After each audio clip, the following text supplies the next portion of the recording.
Assalamualaikum Ustadz. Salam.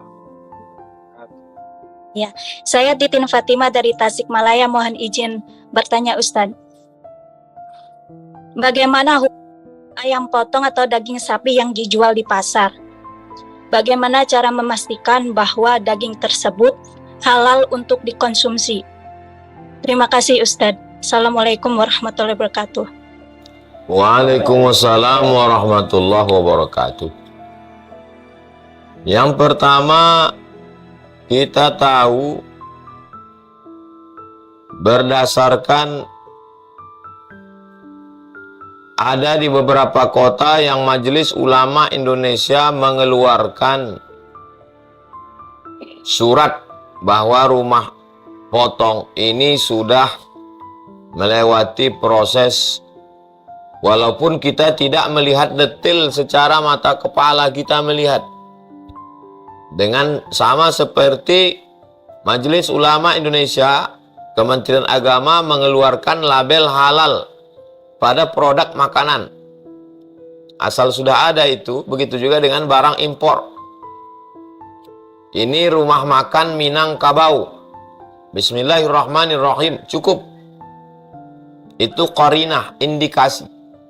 Kita percaya ini saudara kita amanah. Tak akan mungkin dia macam-macam ke kita. Makanan ini rumah makan Islam, tertulis di situ Bismillahirrahmanirrahim. Yang berjual orang Islam, yang berjual daging ini orang Islam, langganan kita, kita kenal. Ini orang dari juru sembelih halal, maka indikasi itu cukup. Kalau kita ragu apakah ini pedagangnya Muslim, kita tak kenal, tanda-tanda tak ada, da'ma yaribuka ila ma la yaribuka. Tinggalkan sesuatu yang meragukanmu kepada sesuatu yang tak meragukan. Cari sesuatu yang tak meragukan. Kita tinggal di tempat Muslim minoritas. Maka kita ada komunitas. Komunitas masjid. Ada komunitas. Tadi saya baru aja kedatangan tamu dari Muslim Malaysia dan Indonesia di Jepang. Saya tanya bagaimana makanan. Alhamdulillah Pak Ustadz, ada komunitas Muslim. Biasanya di tempat minoritas malah kita lebih menjaga. Jadi sudah ada link-linknya. Tidak ada lagi istilah zaman sekarang orang makan haram. Karena tidak tahu. Karena sudah punya grup. Langsung ini grup daging ini beli makanan sini. Demikian. Wallahu a'lam bishawab. Baik, semoga terjawab itu ya. Baik, langsung saja saya persilakan ke penanya berikutnya, Ibu Retno. Ibu Retno, silakan Ibu, open mic-nya. Syukran Ustadz. Allahumma sholli ala Sayyidina Muhammad wa ala ali Sayyidina Muhammad. Mau tanya Ustadz tentang bagaimana pendapat Tuan Guru mengenai saya yang sudah berumah tangga membayar utang ibu saya untuk biaya kuliah adik saya, sedangkan adik saya kuliahnya itu perawat yang gajinya besar, sedangkan saya dikuliahkan hanya sebagai guru yang masih honor, dan suami saya sudah tidak sanggup karena utang riba. Itu yang pertama Ustadz. Yang kedua, bagaimana cara agar kita kuat ibadah puasa Senin Kamis? Demikian Ustadz, maaf kalau panjang. Assalamualaikum warahmatullahi wabarakatuh. Waalaikumsalam warahmatullahi wabarakatuh. Seorang istri punya harta. Dia boleh menggunakan hartanya selama pada yang dibenarkan agama Islam. Dia minta izin ke suaminya, itu sebagai adab sopan santun tata krama. Wahai suamiku, aku punya kebun sawit, aku punya kos-kosan, maka izinkan uang yang kupunya ini untuk membantu ibuku. Suaminya mengangguk, pakailah, karena itu memang uang istrinya.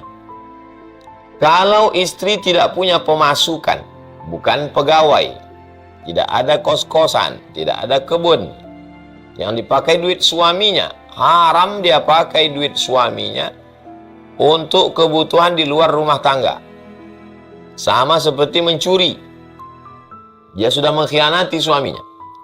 Tapi kalau dia beritahu suaminya izin, pakailah, maka boleh dia pakai.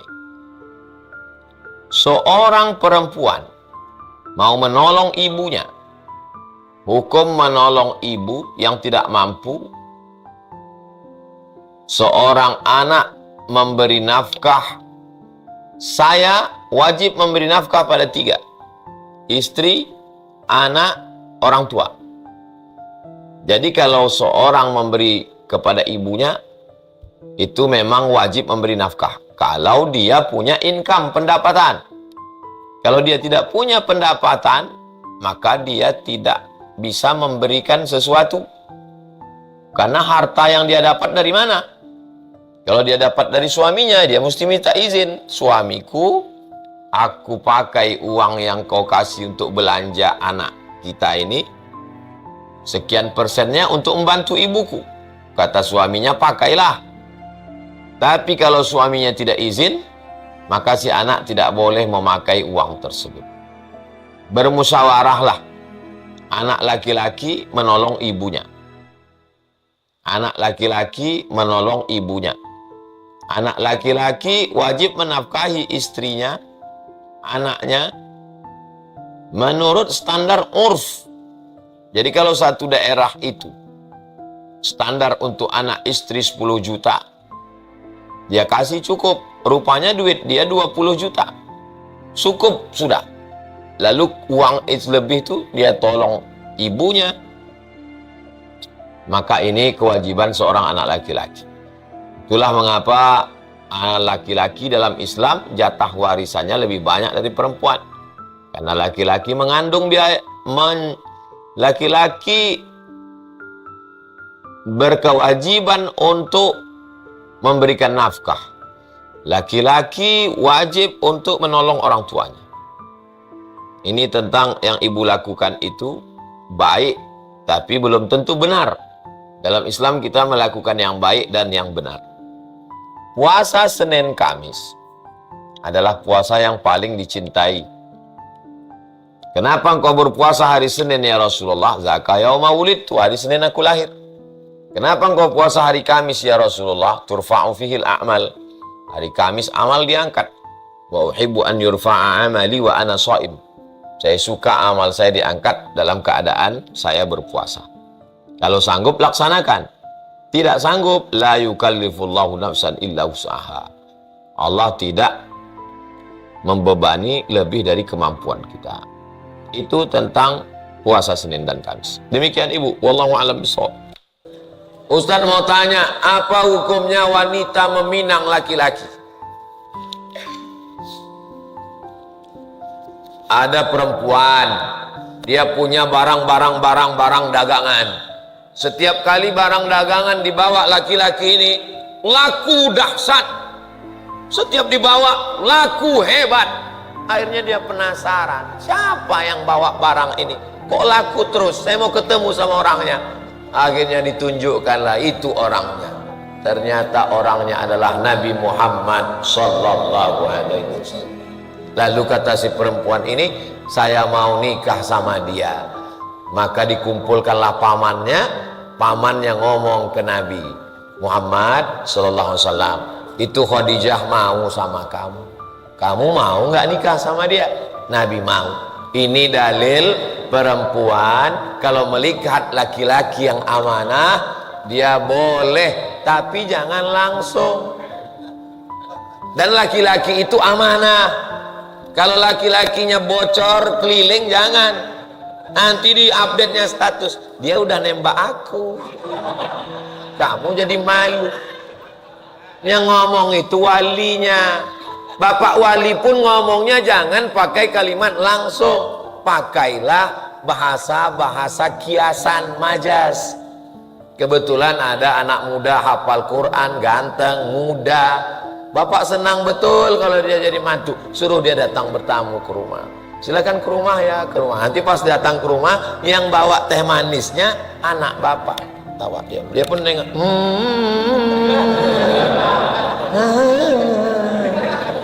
Nah, baru bapak ngomong, saya senang sekali kalau imam jadi anak saya ini ketemu dengan imam yang soleh, hafal Quran, ganteng. Kata dia, gua banget ini. Nah, kalau memang rezeki, insya Allah jodoh tidak kemana, tapi saingan di mana-mana.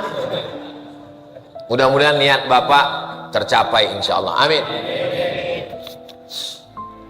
Jadi kalau ada laki-laki yang baik, syarat bapak mencari menantu dua, tidak banyak. Pertama, idza ja'akum man tardawna dinahu, baik agamanya. Yang kedua, wa khuluquhu, baik akhlaknya. Kalau kelihatan ada laki-laki baik agamanya, baik akhlaknya, fazawwijuhu, nikahkan dia dengan anak. Illa taf'aluh, kalau tidak kamu lakukan, takun fitnatun fil ardi wa fasadun alim, akan terjadi kerusakan yang dahsyat luar biasa. Mudah-mudahan Allah menyelamatkan anak-anak perempuan kita semua. Kalau mau melihat anak-anak muda yang pantas jadi imam untuk cucu-cucu bapak adalah inilah anak-anak muda yang hadir sholat subuh ini. Ini anak-anak muda, kalian sudah ku endorse, nggak laku juga, aku nggak tanggung jawab lagi. Kertas terakhir, benarkah muslimah diharamkan pakai celana panjang, harus pakai rok dan gamis? Tidak ada aturan pakaian perempuan itu model apa. Tidak ada diatur merek apa dan kain jenis apa. Yang ada dalam Al-Quran, ya ayyuhan nabi, wahai nabi, qul li azwajika, katakan pada istrimu, wa banatika, katakan kepada anak perempuanmu, wa nisa'il mu'minin, katakan kepada perempuan yang beriman, yudnina alaihinna min jalabibihinna, memanjangkan pakaiannya. Hanya disuruh memanjangkan pakaian, karena waktu itu pakaiannya lehernya kelihatan, betisnya kelihatan. Suruh memanjangkan pakaian, panjang penutup kepala, leher tertutup, panjang penutup kaki sampai kaki tertutup. Intinya tidak sempit, longgar, tidak transparan, apapun modelnya. Model kimono Jepang. Kalau ada sekarang desainer perempuan membuat pakaian kimono Jepang. Kimono Jepang itu sangat longgar dan tertutup semuanya. Jadi orang Jepang kalau pakai kimono tinggal tutup saja jilbab, sudah selesai. Bapak Ibu pernah menonton film kungfu? Perempuan-perempuan zaman dulu, zaman Shaolin kungfu, sangat longgar. Bisa anak kambing masuk ke dalam. Coba tengok film kungfu, bajunya longgar sekali. Ternyata fitrah manusia, baik Jepang maupun Cina sampai ke Eropa, memang fitrahnya pakaiannya tertutup. Sampai akhirnya datang zaman sekarang, fitnah akhir zaman yang luar biasa. Jadi kalau ada anak ibu perempuan, desainer pakaian perempuan, dia buat gambar pakaian kimono, dia buat pakaian perempuan kungfu, tertutup pakai hijab, prinsipnya longgar. Jadi kalau dia pakai celana yang longgar, yang lebar, gimana bentuknya Pak Ustaz? Pak, nanti lah, gimana bentuk celana longgar Pak Ustaz? Bapak-bapak pun pernah saya lihat pakaian dibilang sarung bukan sarung, dibilang celana bukan celana. Pernah ngelihat itu? Sarung celana, sarcel namanya. Sarung celana, dia macam sarung tapi di tengah ada belahan. Itu bagi siapa? Bagi bidan perawat di rumah sakit. Karena tidak mungkin dia pakai rok, dia mau ngejar sana, disuruh dokter ngambil obat pakai rok, telungkup dia jatuh. Pasiennya tak mati, dia pula yang mati. Nah, jadi ada beberapa perempuan yang memang khusus berpakaian seperti ini. Polwan, tentara. Saya masuk ke kapal laut, di perempuan angkatan laut. Nah, kenapa? Karena dia memang mesti cekatan dan lain sebagainya. Nah, ini anak-anak perempuan tidak dibatasi model, warna, jenis, semua. Yang penting menutup aurat, longgar, tidak sempit, tidak transparan.